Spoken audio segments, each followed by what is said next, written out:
buenas, bienvenidos a las entrevistas en Religión Digital. Nos acompaña Ricardo Garzona, no sé si lo digo bien, nunca lo digo bien. Ricardo Garzona, porque es G-R-Z-O-N-A, es un apellido polaco, así es que y en polaco sería algo así como Grzona, porque en español le ponemos allá en Argentina una O que no existe y decimos grosona y no nos complicamos la vida. Ricardo solo. ¿Qué tal? ¿Cómo estás? Estoy muy feliz de estar aquí con ustedes en Religión Digital. Estuviste el año pasado también hablándonos de tu especialidad, de la teología.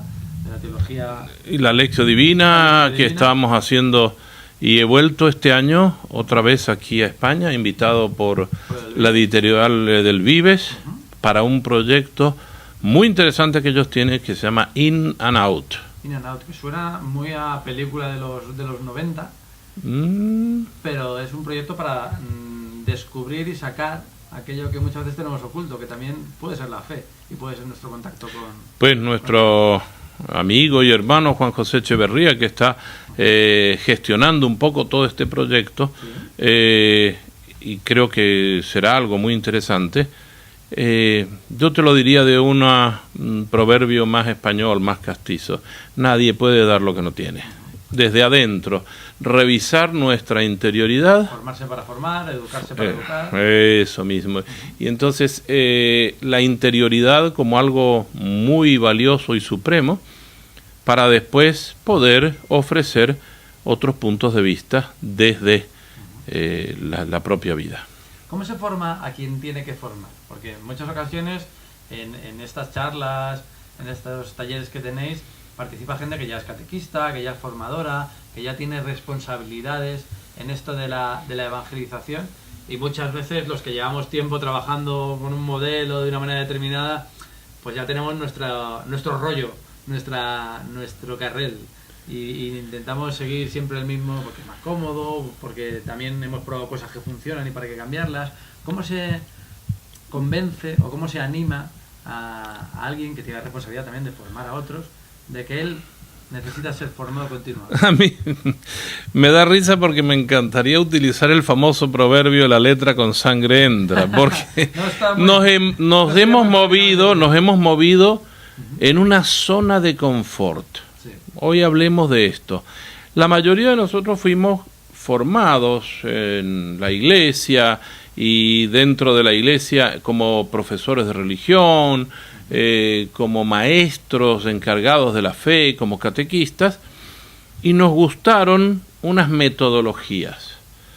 Resulta que usamos esas metodologías que posiblemente sirvieron con nosotros, pero luego, con el pasar del tiempo, la cultura va presentando y las nuevas generaciones tienen otras formas muy diferentes. El mensaje siempre deberá ser el mismo. No podemos cambiar el mensaje por ningún motivo. El mensaje es el mismo. Lo que sí nosotros tenemos que convencer es la manera. Por ejemplo, a nosotros nos ha gustado mucho trabajar con este grupo llamado los Millennials. Los Millennials vienen a ser los que hoy tendrían entre 19 y 34 años, una cosa así. Que son un grupo muy especial. En España hay unos estudios, yo estoy preparando un trabajo especial para trabajar con millennials, proyecto de elaboración de criterios para servicios, y he leído unos estudios muy interesantes de cómo se comportan los jóvenes de esta edad, en esta franja de la edad, frente al consumo, frente al uso del móvil, frente al uso de las aplicaciones. Son chicas que son nativos digitales, que tienen todo lo relacionado con nuevas tecnologías y con la comunicación en ese ámbito casi mamado, casi de fábrica, y sin embargo lo que no tienen per se es algo que a nosotros sí que se notaba, que es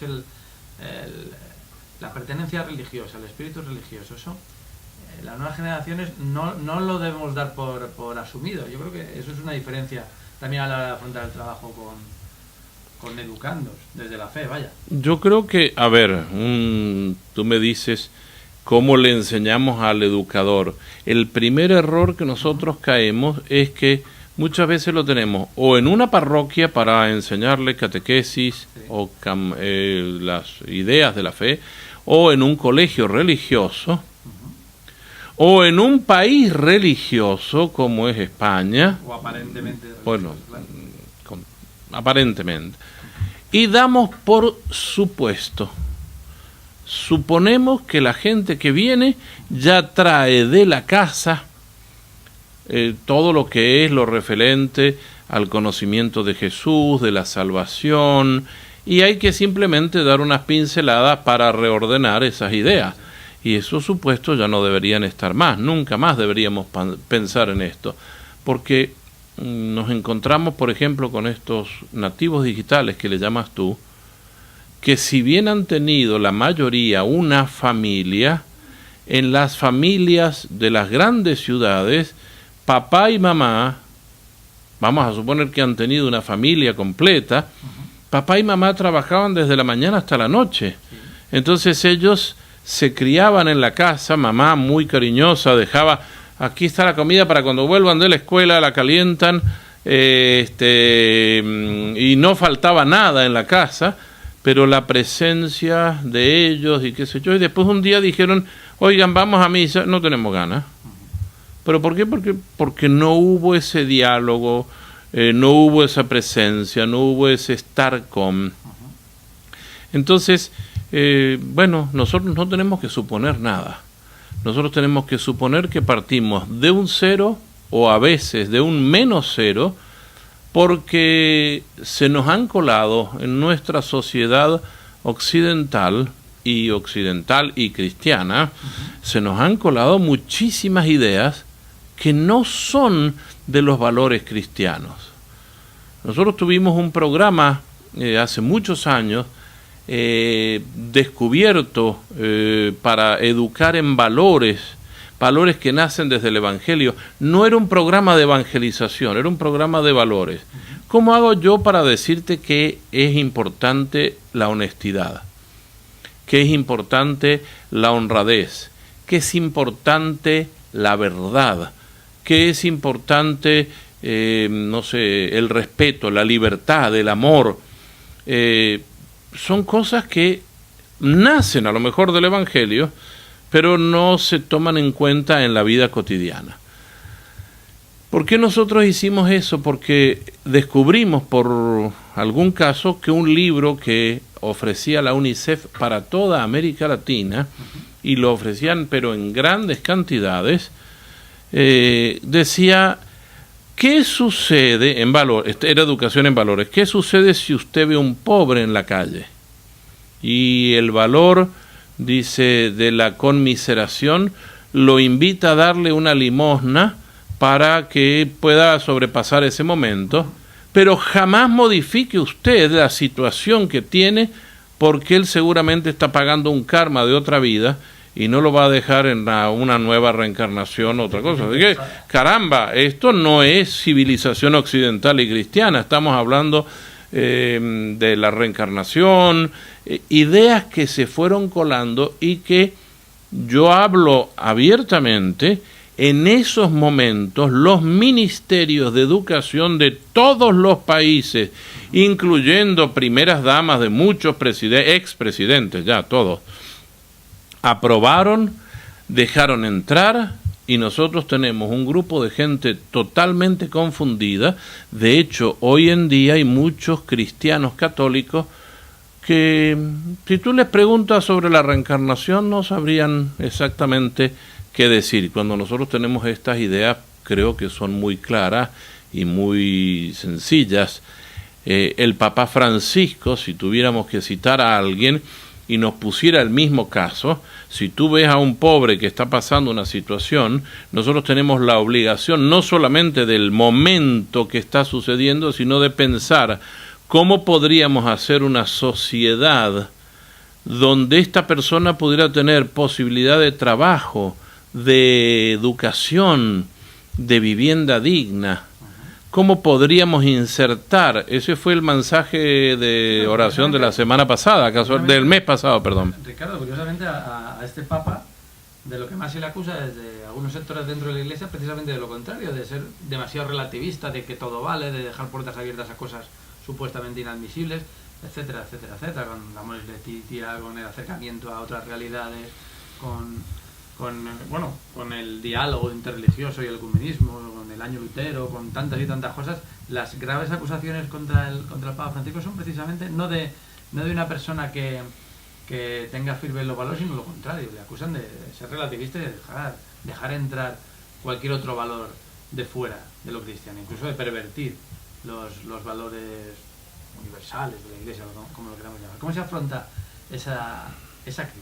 En primer lugar, yo creo que yo siempre tengo una frase que repito mucho, sobre todo en el uso de la Biblia, y yo lo repetiría para el Papa Francisco. Leer un texto fuera de contexto nos lleva a ser un pretexto. Yo quisiera que leyéramos el conjunto, no saquemos una frase de todo un conjunto que está haciendo el Papa. Por ejemplo, el Papa Francisco busca una sociedad que sea lo más igualitaria para todos. Yo creo que esto es claro. Y que tengan igualdad de posibilidades. Yo creo que esto no es relativo. Esto es una cosa muy seria y muy absoluta. Nosotros venimos... cuando el Papa habla de descubrir las verdades en el otro, escuchar y poder asumir sus propios errores. Este domingo sale una entrevista con Die Zeit, con un semanario alemán, en el que él dice que él no es perfecto, que no es infalible, que se equivoca. Y esto a algunos guardianes de la ortodoxia les parece poco menos que cargarse la figura del pontificado. Pero la infabilidad... Se entendía como infalible, como... Padre, etcétera, etcétera. Yo creo que al revés, sobre el tema de la infabilidad se hizo una teología falsa durante muchas décadas, porque el dogma de la infalibilidad del Papa surge a fines de 1800 en el Concilio Vaticano I, este concilio que no fue culminado tampoco, pero que el Papa era infalible cuando daba lo que llamaban ex cátedra. Por lo demás es un ser falible. Y él nos vendió la idea desde dentro de la Iglesia que el Papa tosía y esa tos era perfecta. Y era santa. Bueno, claro, y ojalá le cayera a alguien para santificar. Perdona por la broma, pero es un... No, está bien. Pero creo que refleja la realidad. Sí, pero es una teología falsa. Yo creo que nosotros falseamos esa realidad. Y cuando el Papa dice, yo soy un ser falible, a menos que un día llegue a descubrir, no sé, un dogma... que quiere proclamar un dogma dentro de la Iglesia. No sé, por ejemplo... Una declaración de santidad, etcétera, sí, etcétera. Exacto. En esas cosas hay una infalibilidad. ¿Por qué? Porque él lo toma en el sentido de que esto sí es infalible. Ahora, mientras él habla, él puede decir una homilía. Él en la homilía inclusive da ejemplos de gente que no necesariamente son cristianos. Por ejemplo, me acuerdo el año pasado cuando él insistió mucho a los jóvenes en México con una canción que cantaban los alpinistas. En el arte de escalar, el triunfo no está en no caer, sino en no permanecer caído. Y uno dice... ¿Y por qué el Papa no citó a un santo de la Iglesia? Porque le estaba hablando a jóvenes que tenían una necesidad concreta en ese momento concreto. Pero es un poco el objetivo, volvemos al in and out, a las jornadas estas que estáis planteando en todas las diócesis. Entender el lenguaje de los jóvenes y hablarles en función de las necesidades que tienen, con el mismo mensaje, como decías antes, sin pervertir el mensaje, pero sí cambiando el modo de... Sin cambiar el modo, pero por ejemplo, volvamos a las jornadas in and out. Yo debo conocerme un poco mejor y un poco más allá de todo lo que yo recibí en mi vida personal, en mi historia, en la manera en que me educaron, que me evangelizaron. Y en muchos casos yo tendría, es obligación mía, aprender a desaprender. Porque muchas cosas que yo he aprendido me las tengo que desaprender. porque son errores, son cosas que hoy en la vida no funcionan. Porque sirvieron en un momento determinado y ahora ya no. Exacto, porque la historia está pasando y está tomando nuevos matices culturales. El matiz cultural, si uno está ajeno al matiz cultural y quiere hablar con la metodología o el estilo que tenía hace 30 años atrás, evidentemente este matiz cultural no le va a llegar a la gente. En estas jornadas que hemos estado ayudados y acompañados, patrocinados por Edelvive, esto del in and out, le estamos diciendo a ellos, miren, aquí hay un out, pero antes del out usted tiene que tener claro el in, hacia adentro. Es decir, el hacia adentro es, ¿cuál es mi relación personal con el Señor Jesús para que yo pueda hablar del Señor Jesús, no como hablo de un personaje de historia, sino como hablo con alguien que está cerca mío, dentro mío, que yo lo conozco, que me conoce, que ve mis fallas y al ver mis fallas me ayuda a superarme, y esto es un proceso. Hemos hablado en todo el tiempo del proceso. El problema, yo digo, ¿cuál es el gran problema que tiene nuestra sociedad hoy? Yo acuso abiertamente a una compañía de comida rápida, porque digo que estas cosas de la comida rápida terminan haciendo un modelo cultural. Yo necesito ya comer y me como algo rápido que ya está hecho, paso por la ventanilla, démelo, salgo y me tomo un refresco que no sé cómo está hecho, porque las recetas son totalmente escondidas, y entonces todo es rápido. Creo que me alimento, pero no me alimento. Y a veces esto llega mucho también a los profesores, a los evangelizadores, a los misioneros, a los catequistas, a querer hacer todo una comida rápida y venir con una especie de varita mágica y ¡san! Descubrimos. No. Y conseguimos objetivos, además, y hay más vocaciones, y hay más vida pastoral, y tal, como si fuera... Exacto. Y esto yo creo que no. Nosotros tenemos que tener un gran programa de procesos. Hemos pasado por estos procesos.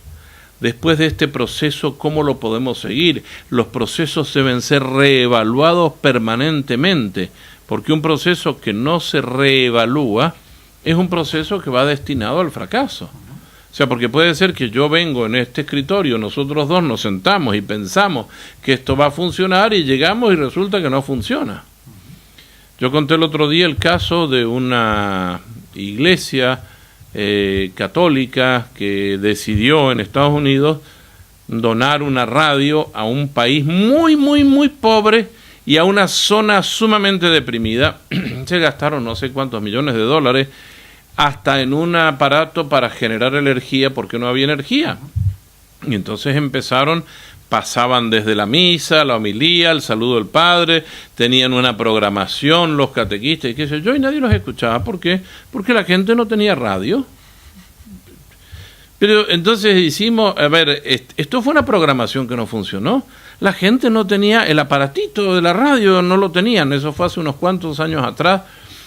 Y esto se usa mucho como ejemplo en lo que nosotros deberíamos pensar a quién vamos dirigiendo el mensaje y cómo es el receptor. Imagínate que tú ahora dices, tengo una televisora al aire, y resulta que sales al aire, yo no sé cómo estará aquí la programación, pero si sales al aire, pero si sales al aire, en Estados Unidos ya no hay más televisoras de aire, todo es por cable. Entonces yo compro un aparato de estación al aire y todos tienen un televisor que funciona por cable y tú tienes que asociarte al cable para salir.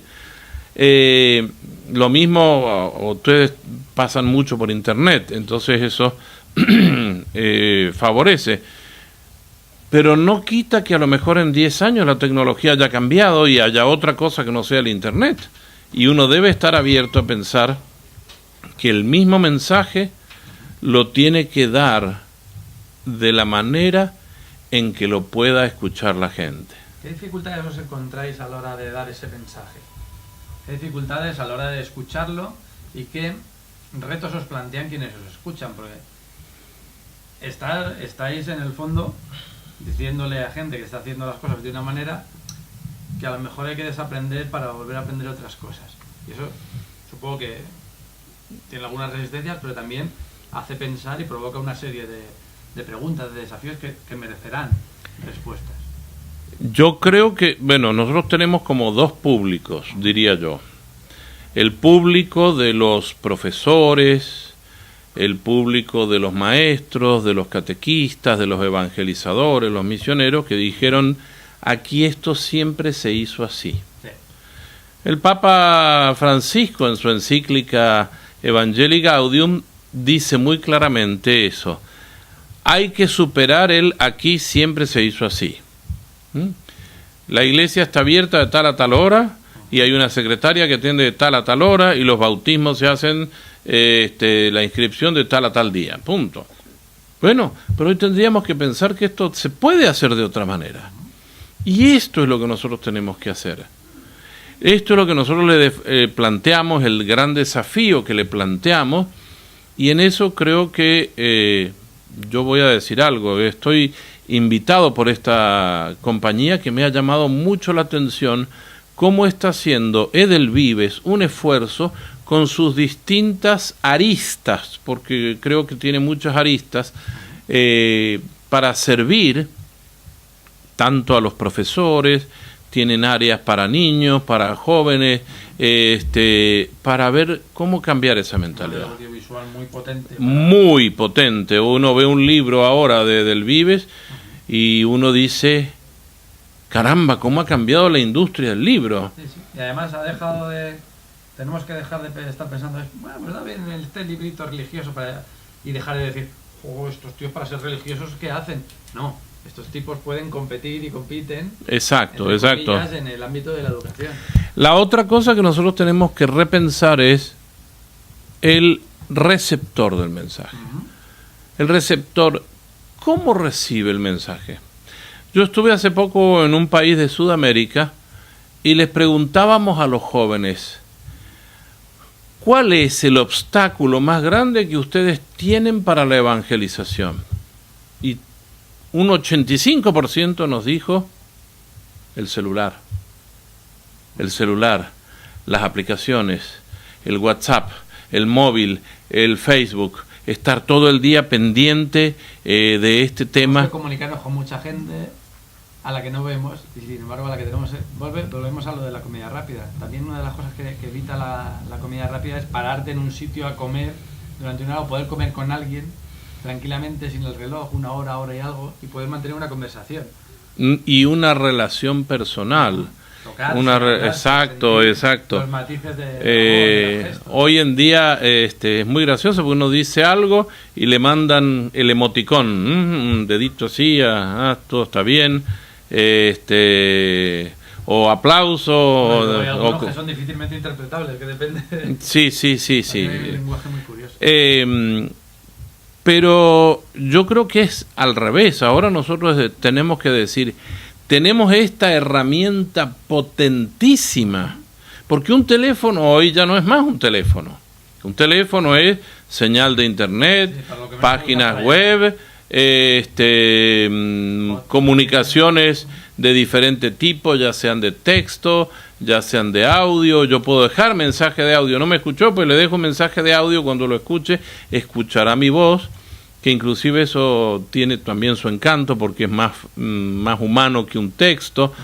Y entonces nosotros decimos, pero chicos, ustedes tienen en la mano la herramienta para comunicarse, y eso lo aprendimos en un país muy pobre, en Centroamérica.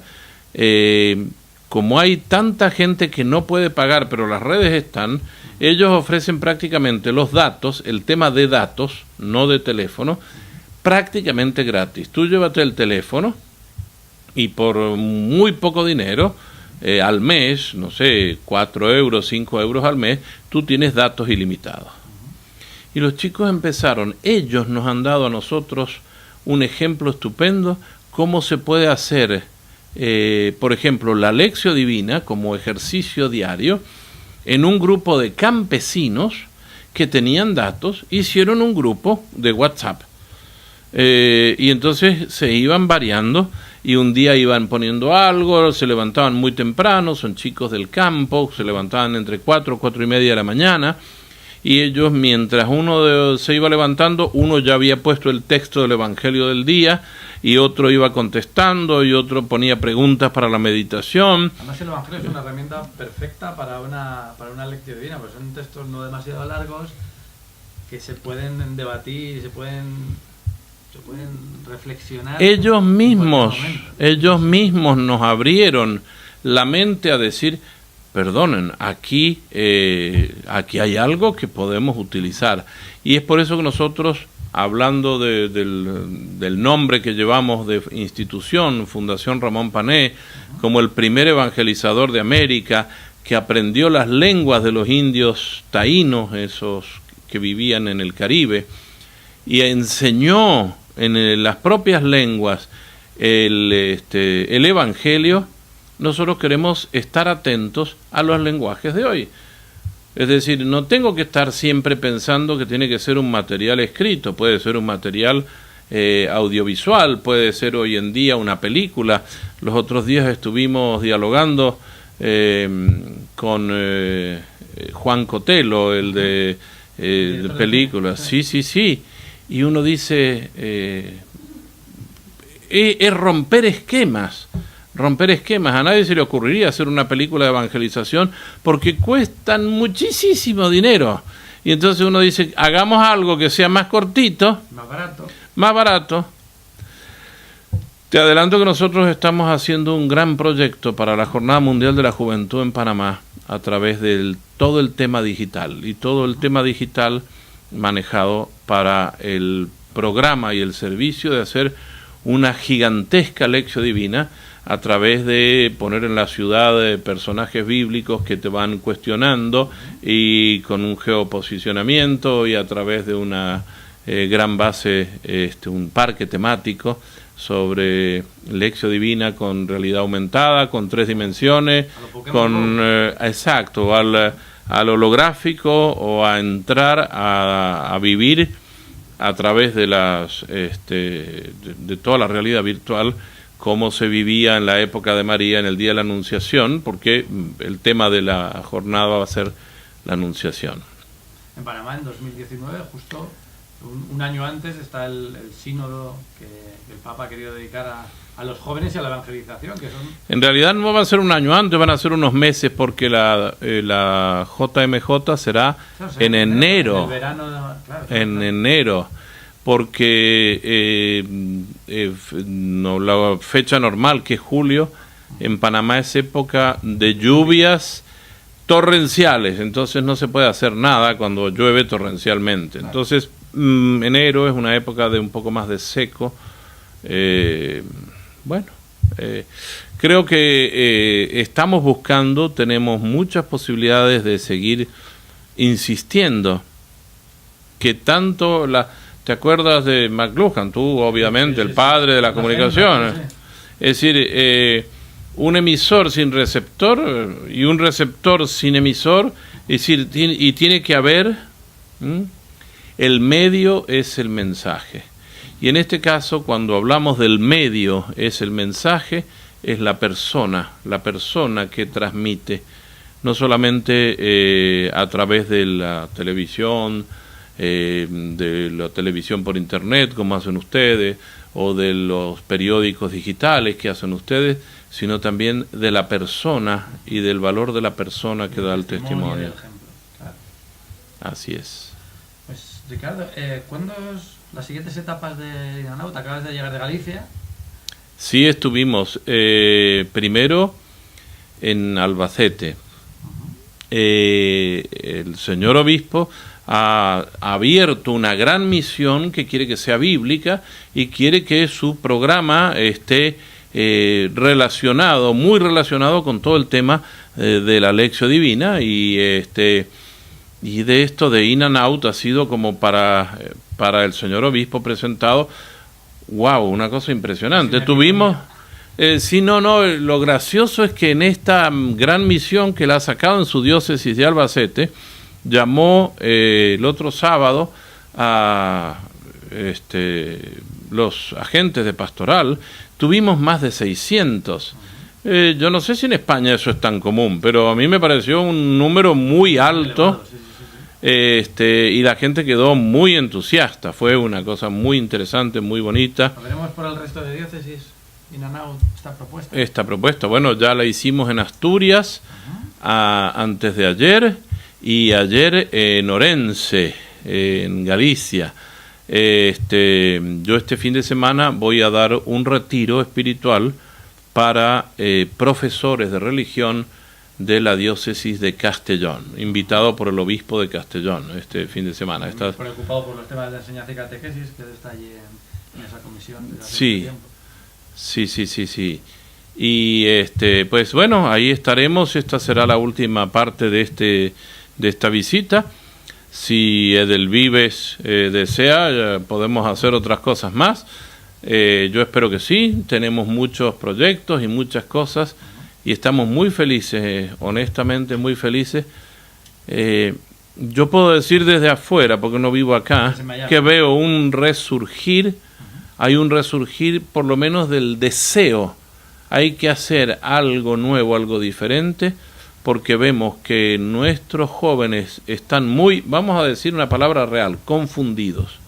Están muy confundidos en algunas temáticas que necesitaríamos darles palabras con mayor claridad a estos jóvenes para que puedan, no sé, vivir de una manera sus valores cristianos. No hablemos tanto sobre la pertenencia o no, empecemos por lo más básico, por los valores, esos valores que se transforman luego en virtudes, y esas virtudes que se van haciendo vida encarnada en cada uno. Evidentemente más de uno sentirá deseo de participar un poco más, de participar en la Eucaristía, de participar en las celebraciones, de participar en las comunidades, y yo creo que nosotros tenemos que ir de a poco con un proceso. No construir la casa por el tejado, el objetivo final probablemente sí que sea esa inserción plena en las comunidades, pero no puedes tirar a un chaval a una misa sin explicar. Exactamente. Me gusta tu ejemplo, construir la casa por el tejado, no. ¿Y con qué se sostiene ese tejado? Cimientos, que son los valores. ¿Y dónde están esos cimientos? ¿Dónde están puestos? Abajo. Si no están puestos bien abajo, no se pueden hacer los cimientos. Y si no hay cimientos, no se pueden hacer paredes, porque la pared sola se cae. Y no se puede hacer pisos si no hay un cimiento sólido que lo sostenga. Entonces, todo lo que tú estás diciendo me parece estupendo. Eso también lo dice el Evangelio, debe construir la casa sobre roca y no sobre arena. Bueno, de eso se trata. Hoy las rocas que se descubren después de una lavada de un río muy grande, hay rocas nuevas en el río que se pueden conseguir para hacer la casa sobre la verdadera roca. Vamos a seguir descubriéndolas. Muchas gracias, Ricardo, ha sido un auténtico placer. Gracias a ti por invitarme. Que estés por nuestras tierras, hablaremos, y me gustaría que la próxima vez intentáramos hablar de esa fundación de Pedro Pané. Ramón Pané. De Ramón Pané. Con mucho gusto. Un personaje muy desconocido, pero muy interesante. Y personajes que nacieron de aquí, salieron de aquí, de España. La próxima vez, y si no, Juanjo, que está aquí detrás, que nos lo recuerde, hablamos de Ramón Pané. Cómo no, con mucho Muchísimas gusto. Gracias, Ramón. Gracias. Y a ustedes pues les esperamos en nuevas ediciones de las entrevistas en Religión Digital. Muy buenos días.